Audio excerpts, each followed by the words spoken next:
Welcome back to Marina 2 Miami.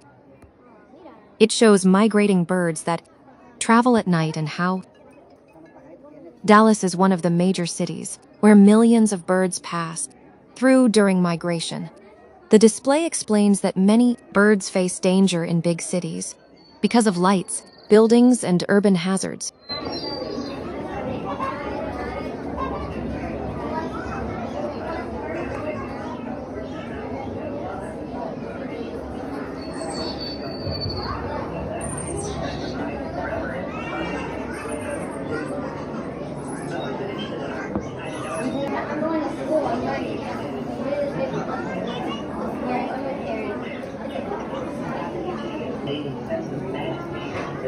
Thanks for watching. Like, subscribe, and share with your friends and family for more travel vibes. See you in the next video.